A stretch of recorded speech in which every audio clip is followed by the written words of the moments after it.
आत्मा निवास करती है और ऐसे ही किसानों की प्रगति के लिए हम खेती बाड़ी से जुड़ी हुई बहुत सी नई लाभकारी जानकारियां हर रोज सुबह लेकर आते हैं। तो चलिए कार्यक्रम शुरू करने से पहले देखते हैं क्या है आज के अन्नदाता में। बटेर पालन है एक अतिरिक्त आय कमाने का जरिया।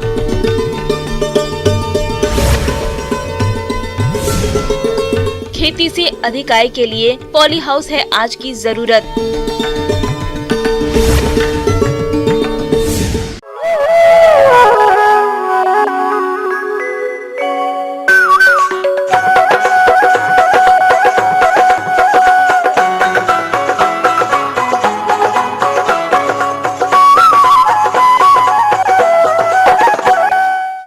किसान भाइयों, बटेर भूमि पर रहने वाले जंगली पक्षी हैं जो ज्यादा लंबी दूरी तक नहीं उड़ सकता और भूमि पर ही घोंसला बनाते हैं। इनके स्वादिष्ट मांस के कारण इनका शिकार किया जाता रहा है, लेकिन अब इसका पालन व्यवसायिक स्तर पर होने लगा है। बटेर पक्षियों का पालन मुर्गी पालन व्यवसाय की तरह ही होता है। बटेर में रोगों का प्रकोप बहुत कम होता है, जिससे इसके पालन में कोई ज्यादा कठिनाई नहीं आती। साथ ही इस व्यवसाय से कम समय में अधिक लाभ भी मिलता है। अगर आप भी बटेर पालन करना चाहते हैं तो किन किन बातों का खास ध्यान रखें, इस बारे में जानकारी दे रहे हैं नानाजी देशमुख पशु चिकित्सा विज्ञान विश्वविद्यालय जबलपुर के वरिष्ठ पशु वैज्ञानिक डॉक्टर गिरिराज गोयल।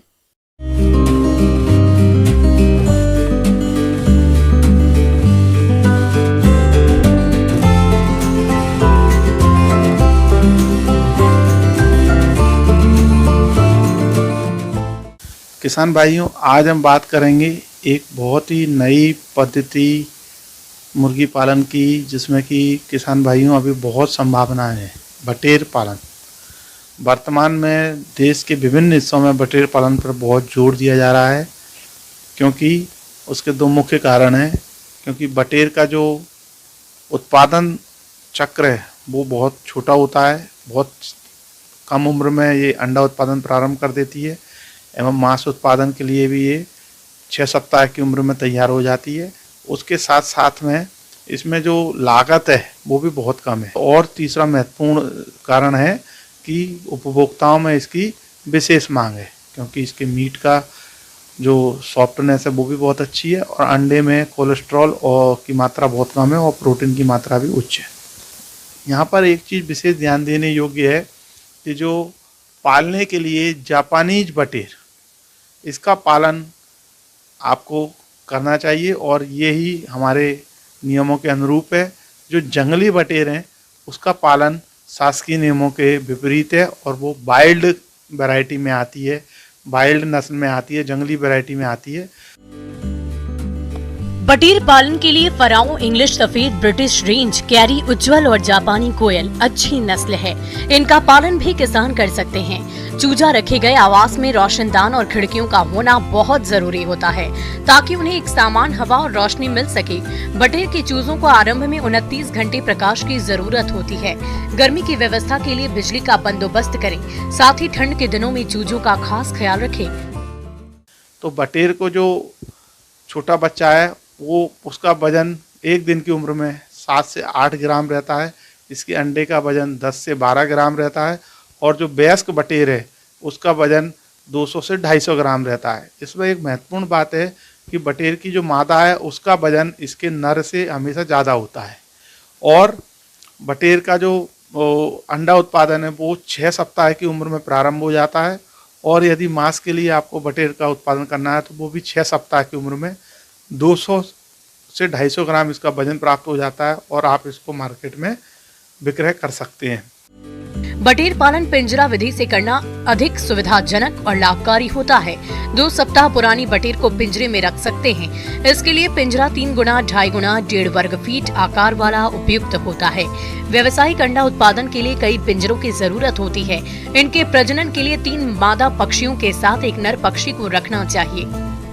और इसके साथ साथ में चूंकि बटेर जो छोटा जानवर है और लीटर के संपर्क में ज़्यादा रहता है, तो इसलिए इसके जो बाड़े में साफ़ सफाई की बहुत आवश्यकता है। बरसात के समय आप निश्चित रूप से देखें कि इसमें बाड़े में पानी का रिसाव ना हो, कहीं से सीपेज ना हो, नहीं तो गीला होने से इनमें प्रॉब्लम होती है। इसके साथ साथ में बारिश के समय और सर्दियों के समय इनके बाड़े के जो साइड में खिड़कियां हैं उनमें पर्दे लगा दें, क्योंकि इनमें थोड़ा ठंड की भी समस्या रहती है, तो उनको बचाने के लिए। और अगर ज़रूरत पड़े तो छोटे बच्चों में हीटर लगाने की बहुत आवश्यकता होती है। बटेर में जो और बातें हैं, जैसे इनका खान पान, वो भी बहुत महत्वपूर्ण है। तो इनका खान पान के लिए भारतीय कृषि अनुसंधान परिषद द्वारा भी मानक तय किए गए हैं, जिसमें करीब 16% से 20% तक प्रोटीन की मात्रा आपको उम्र के अनुसार रखनी है। छोटी उम्र में ज़्यादा प्रोटीन, और जैसे जैसे उम्र बढ़ती जाती है तो आप इनको 16% प्रोटीन और 2600 किलो कैलोरी ऊर्जा का आप दाना उपलब्ध करा सकते हैं, और जिससे कि इनका उत्पादन उच्च बना रहता है। बटेर की अच्छी गुणवत्ता के लिए आहार भी अच्छी मात्रा में देना होता है। इसके लिए किसान मुर्गी पालन में उपयोग होने वाले आहार का प्रयोग कर सकते हैं। एक वयस्क बटेर को एक दिन में तकरीबन 20 से 35 ग्राम आहार देना चाहिए। वहीं इनके चूजों को तकरीबन 27% प्रोटीन तथा वयस्क के लिए 22 से 24% प्रोटीन युक्त आहार का प्रयोग करें। इसके साथ साथ में इनमें कितनी मात्रा में आहार देना है वो भी बहुत महत्वपूर्ण है, क्योंकि इस एक दिन के बच्चे का वजन केवल 7-8 ग्राम होता है। तो ऐसी स्थिति में आपको एक बटेर को 2 से 3 ग्राम दाने की आवश्यकता होती है। यहाँ पर इनमें दाने में एक खास बात याद रखनी है कि इनके जो दाने का साइज है वो बहुत छोटा रखना है, बहुत बारीक रखना है। मुर्गी के जो दाना है उससे करीब आधे से भी कम, क्योंकि इनका साइज, बॉडी का साइज छोटा है, तो इनको छोटा दाने आसानी से ये उसको चबा पाती हैं और आसानी से उसका पाचन हो पाता है, जिससे कि इनकी उत्पादन क्षमता उच्च बनी रहती है और इनके शरीर में जो दाने में जो न्यूट्रिएंट हैं उनका अच्छे से अवशोषण होता है और पूरा दाना जो है इनकी उत्पादकता में काम आता है, और उसकी जो अवशेष हैं वो कम से कम फीसिस में बाहर निकलकर उसका अधिकतम उपयोग ये बटेर कर पाती है। इसके साथ साथ में गर्मियों के समय इनके दाने और पानी के बर्तन को साफ रखें। सुबह के समय, ठंडे समय में इनको दाना दें, पानी दें, जिससे कि दोपहर में इनको, चूँकि गर्मी के कारण दाना खाने की इच्छा नहीं होती है, इसलिए ठंडे समय में सुबह और शाम इनको दाना उपलब्ध कराएं। किसान भाइयों, यहाँ पर एक और बात आपको याद रखनी है कि बटेर में जो वैक्सीनेशन है वो भी बहुत महत्वपूर्ण है। चूँकि इसकी उत्पादन क्षमता उच्च होती है, इसलिए इसमें कुछ बीमारियाँ होती हैं, तो आपको निश्चित रूप से इसमें रानीखेत नामक बीमारी का टीका नियमित अंतराल पर, लगभग 2 माह के अंतराल पर आपको इसमें लगाते रहना है।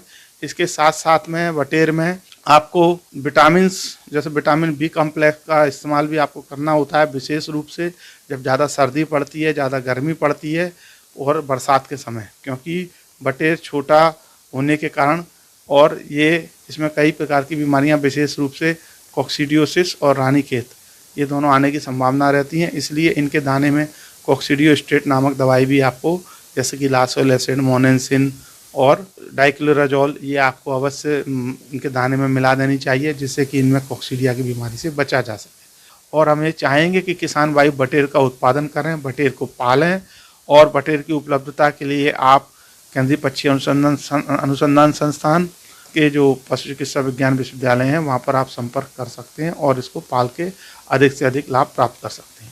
किसान भाइयों, अभी तक आपने खेती से जुड़ी हुई कुछ उपयोगी जानकारियां देखी। अब लेते हैं एक छोटा सा ब्रेक, जल्द लौटेंगे और कार्यक्रम में आगे भी है खेती बाड़ी से जुड़ी हुई महत्वपूर्ण जानकारियां, तो बने रहिए हमारे साथ।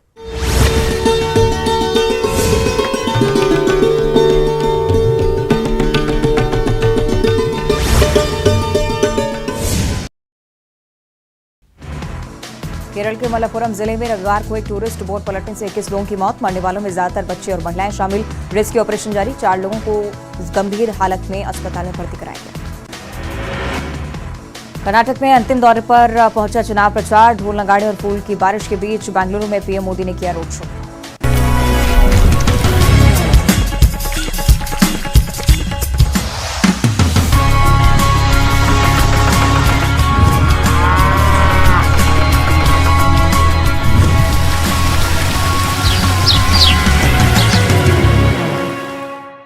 ब्रेक के बाद एक बार सभी दर्शकों का एक बार फिर से अन्नदाता में स्वागत है। चलिए रुक करते हैं अगली कड़ी की ओर।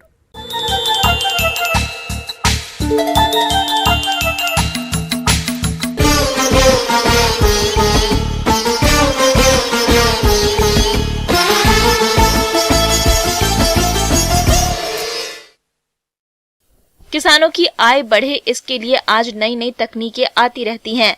पिछले 10 से 12 वर्षों में पॉली हाउस की खेती का दायरा काफी बढ़ा है।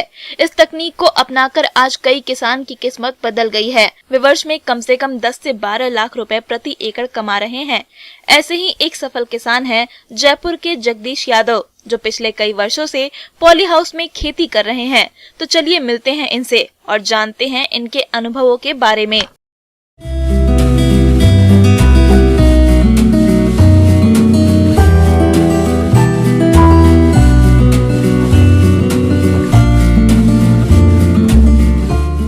धीरे धीरे दिनों दिन जो खेती की जोत कम होती जा रही है और खेती का आकार कम होता जा रहा है और उत्पादन की ज़रूरत ज़्यादा से ज़्यादा दिनों दिन बढ़ती जा रही है।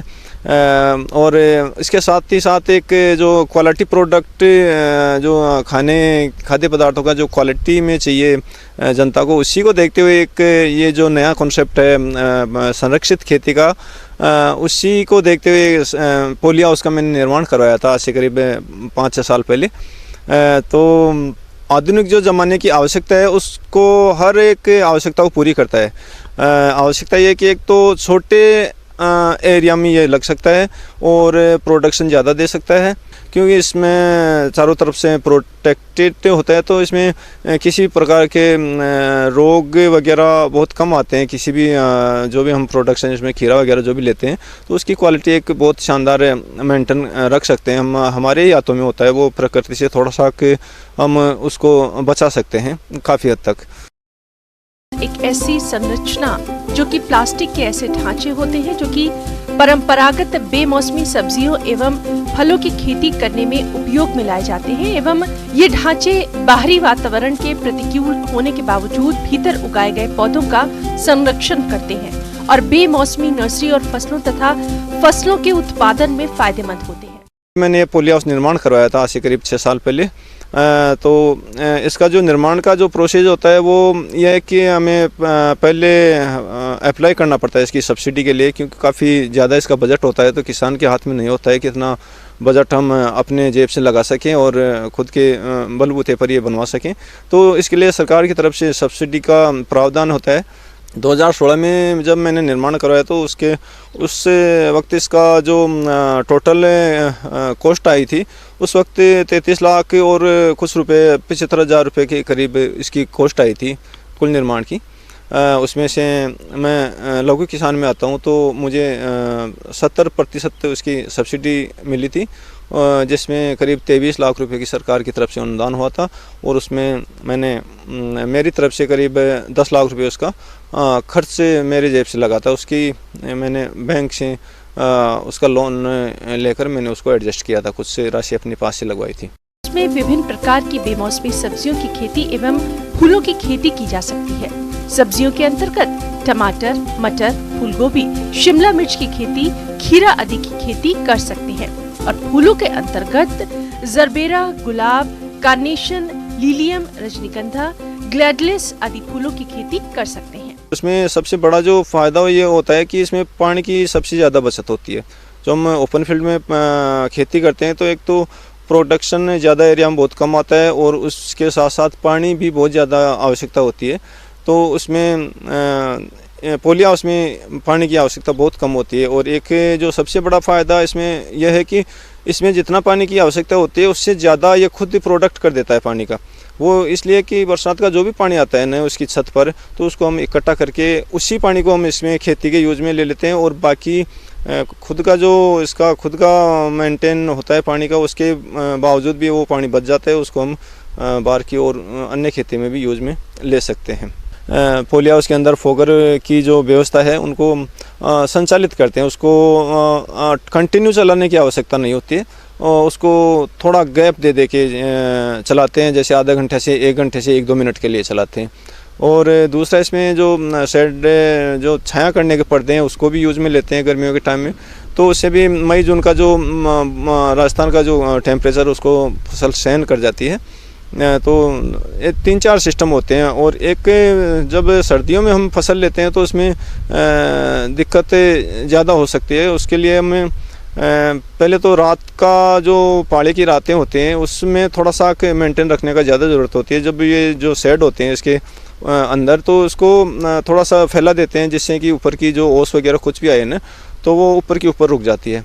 एक दूसरा इसके अंदर कुछ धुआं वगैरह भी कर देते हैं कुछ सबसे ठंडी रातों में, तो धुआं चारों तरफ भगता नहीं, वो आसानी से आराम से पोली हाउस होने के अंदर के अंदर वो काम में आ जाता है। सर्दियों का जितना टाइम होता है 3-4 महीने का, उसमें हम 1 महीने में करीब एक बार कम से कम ऊपर की शीट की धुलाई करते हैं, या तो बरसात आ जाए, अगर बरसात नहीं आती है तो मैं इसमें मशीन से स्प्रेयर गन से इसके ऊपर की शीट की धुलाई करते हैं ताकि उसका जो सूर्य की किरणें हैं वो आसानी से फसल को मिल सके जितनी भी आती हैं वो। फर्टिगेशन का सिस्टम में सबसे आसान होता है पॉली हाउस के अंदर, वो इसलिए कि एक एक तने में एक एक पौधे में फर्टिलाइज़र हम आसानी से दे देते हैं, क्योंकि ड्रिप की जो सप्लाई होती है वो हर पौधे तक होती है और हर पौधा हमारी नज़र में होता है कि किस पौधे को कितना, कौन से बेड को कितना खाद की ज़रूरत होती है। तो इस हिसाब से हम इसमें डिवाइडेशन बने हुए हैं उसके वाल के, तो उस हिसाब से हम उसमें खाद और फर्टिलाइज़र वगैरह का मेंटेन कर लेते हैं। जो जितना खाद देना होता है उसको बेसल डोज में दे देते हैं, उसके बाद में जो भी खाद हम देते हैं वो ड्रिप के माध्यम से ही देते हैं। एक फसल का करीब 2.5 से 3 लाख रुपए का खर्चा आता है हमारा, अगर नॉर्मल फसल है तो, और अगर थोड़ी सी लंबी ज़्यादा चल जाती है तो 4 लाख तक, 3.5 लाख तक भी उसका खर्चा पहुंच जाता है। लेकिन अगर 3 लाख 4 लाख तक अगर खर्चा पहुंचता है फसल का तो वो करीब 10 लाख को क्रॉस कर जाती है उसका जो टोटल अमाउंट होता है।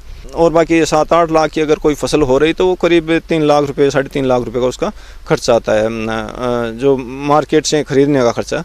और बाकी जो लेबर वगैरह का खर्चा होता है वो भी करीब 1/4 खर्चा हो जाता है टोटल उत्पादन का, तो वो एक अलग खर्चा होता है। कुल मिला के एक फसल का अगर औसत निकाला जाए तो करीब 5 से 6 लाख रुपये तक का खर्चा आता है मेरा, अगर 10 लाख रुपये की करीब फसल हो रही है तो उसमें 4 से 5 लाख रुपए मुझे बचत मिलती है एक फसल की। और दूसरी फसल लेता हूँ मैं फुल जो सर्दी का टाइम होता है उस टाइम की, उसको मैं अक्टूबर के करीब लगाता हूँ, सितंबर अक्टूबर के करीब, और वो ख़त्म होते हैं करीब फरवरी में जाकर। अच्छा उत्पादन भी देती है, लेकिन इसका ये हो जाता है कि थोड़ा सर्दियों की फसल थोड़ी सी लंबी चल जाती है और गर्मियों की फसल थोड़ा सा छोटी कम अवधि की चलती है। बाकी प्रोडक्शन लगभग बराबर देते हैं। करीब एक फसल मेरी प्रोडक्शन देती है 40 टन से लेकर 60 टन के बीच में, खीरा का ज़्यादातर मैं जो करता हूँ। और बाज़ार भाव का तो खैर कुछ नहीं कर सकते, कभी 8 रुपये 7 रुपये हो जाता है तो कभी 40 रुपये तक भी पहुँच जाता है, तो उसका तो कुछ फिक्स नहीं है। मैं अपने बाकी किसान भाइयों को भी यही मशवरा दूंगा कि छोटा सा 2-4 लाख रुपये का छोटा सा अपने जतन से भी स्टार्ट कर सकते हैं, धीरे धीरे उसको बढ़ा सकते हैं। आगे और भी हैं खेती बाड़ी से जुड़ी हुई बहुत सी रोचक जानकारियां, पर यहां रुकेंगे एक छोटे से ब्रेक के लिए, जल्द हाजिर होते हैं।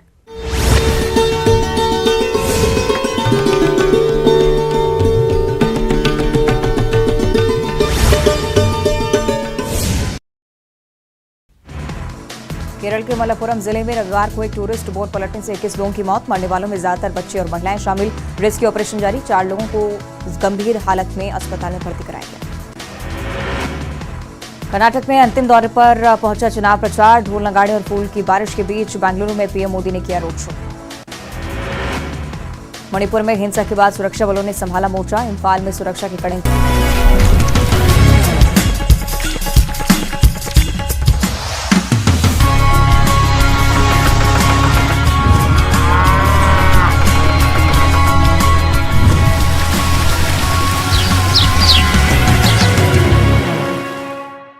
ब्रेक के बाद एक बार फिर से आप सभी दर्शकों का अन्नदाता कार्यक्रम में स्वागत है। बढ़ते हैं अपनी अगली प्रस्तुति की ओर।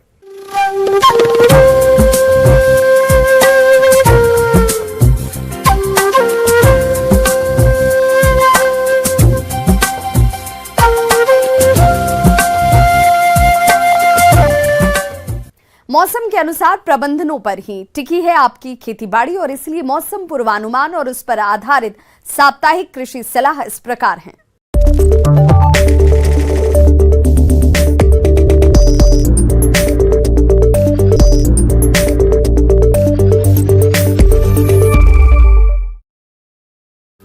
ग्रामीण कृषि मौसम सेवा, भारत मौसम विज्ञान विभाग, राजमाता विजया राजे सिंधिया कृषि विश्वविद्यालय ग्वालियर द्वारा भेजे गए मौसम पूर्वानुमान रिपोर्ट के आधार पर जिला इंदौर और इससे लगे जिलों के किसान भाइयों को सलाह दी जाती है कि अनाज को भंडारण में रखने से पहले भंडार घर की अच्छी तरह से सफाई करें और अनाज को अच्छी तरह से सुखा लें एवं कूड़े कचरे को जला या दबाकर नष्ट कर दें। भंडार घर की छत, दीवारों और फर्श पर 1 भाग मेलाथियान 50 ईसी को 100 भाग पानी में मिलाकर छिड़काव करें। यदि पुरानी बोरियां प्रयोग करनी पड़े तो उन्हें 1 भाग मेलाथियान व 100 भाग पानी के घोल में 10 मिनट तक भिगोकर छाया में सुखा लें। रबी फसल की कटाई के बाद खाली खेतों की गहरी जुताई कर जमीन को खुला छोड़ दें ताकि सूर्य की तेज रोशनी से गर्म होने के कारण इसमें छिपे कीटों के अंडे और घास के बीज नष्ट हो जाएं। किसान भाई कपास की बुआई के लिए खेत को तैयार करें और बीज किसी प्रमाणित स्रोत से ही खरीदें। किसान भाई अरहर की बुआई के लिए खेतों को तैयार करें और बीज किसी प्रमाणित स्रोत से ही खरीदें। इस मौसम में भिंडी की फसल में माइट कीट की निरंतर निगरानी करते रहें। अधिक कीट पाए जाने पर इथियॉन 1.5 से 2 मिलीलीटर प्रति लीटर पानी की दर से घोल बनाकर छिड़काव मौसम साफ होने पर करें। मौसम को ध्यान में रखते हुए टमाटर के फलों को फली छेदक कीट से बचाव के लिए किसान खेत में पक्षी बसेरा लगाएं व कीट से नष्ट फलों को इकट्ठा करके जमीन में दबा दें। साथ ही फल छेदक कीट की निगरानी के लिए फेरोमोन ट्रैप 2 से 3 ट्रैप प्रति एकड़ की दर से लगाएं। मिर्च और टमाटर की फसल में इस समय लीफ कर्ल यानी चुर्रा मुर्रा रोग आने की संभावना हो सकती है। अतः दिखाई देने पर इसके नियंत्रण के लिए थायोमेथाक्साम 25 डीजी की 100 ग्राम मात्रा 500 से 600 लीटर पानी में घोलकर प्रति हेक्टेयर की दर से छिड़काव करें। बैंगन की फसल में तना भेदक व फल वेधक मक्खी से बचाव के लिए प्रभावित फलों को तोड़कर जमीन में दबाकर नष्ट कर दें व अधिक मात्रा में इन कीटों का प्रकोप हो तो स्पाइनोसेट दवा 48 ईसी की 1 मिलीलीटर मात्रा प्रति 4 लीटर पानी के हिसाब से घोल बनाकर छिड़काव करें।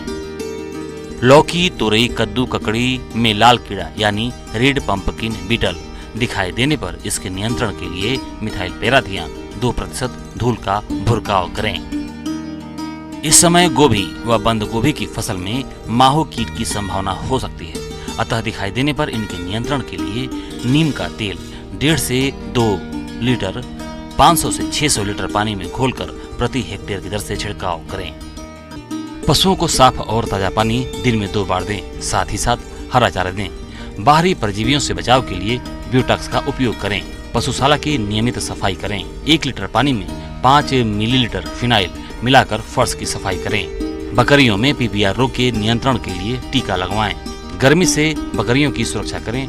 बकरियों को हरा चारा, साफ पानी एवं सूखे स्थान पर बांधें एवं परजीवियों से बचाव के लिए जरूरी उपाय करें। मुर्गियों में रानीखेत बीमारी के नियंत्रण के लिए टीका लगवाएं। चूजों को 7 दिन की अवस्था पर टीकाकरण करवाएं। मुर्गे और मुर्गियों को मिनरल मिक्सचर और साफ एवं ताजा पानी दें।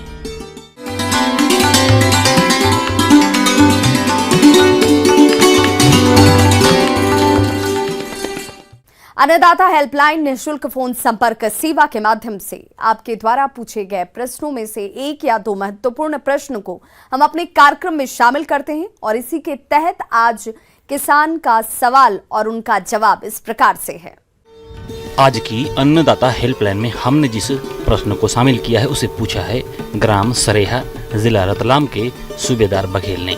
आपने लहसुन की फसल में थ्रिप्स कीट के नियंत्रण के बारे में जानकारी चाहिए है, तो इसके लिए देखिए कार्यक्रम का यह अंश।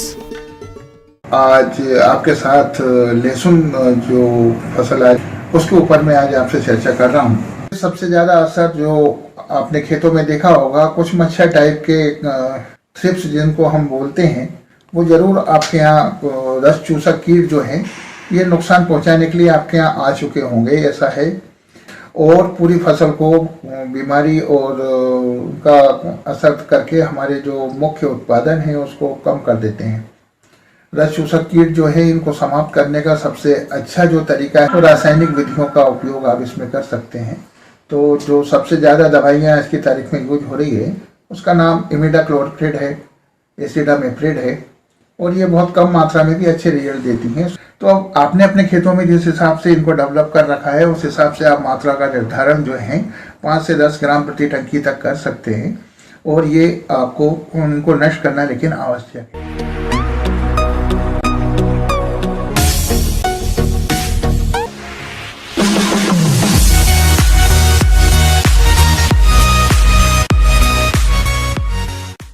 आइए अब एक नजर डालते हैं राज्य के कुछ चुनी हुई मंडियों के प्रमुख फसलों के बाजार भाव पर।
किसान भाइयों, अन्नदाता आपकी सेवा के लिए संकल्परत है। कृषि संबंधित समस्या और सुझावों के लिए आप हमें इस पते पर संपर्क कर सकते हैं।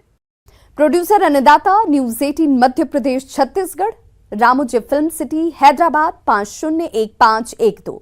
साथ ही आप हमें ईमेल भी कर सकते हैं। हमारा ईमेल एड्रेस है p18annadatamp@nw18.com। इसके अतिरिक्त आप हमें निःशुल्क हेल्पलाइन नंबर 1800889216 पर सोमवार से शनिवार सुबह 10 बजे से शाम 4 बजे के बीच संपर्क भी कर सकते हैं। किसान भाइयों, अब समय हो रहा है आपसे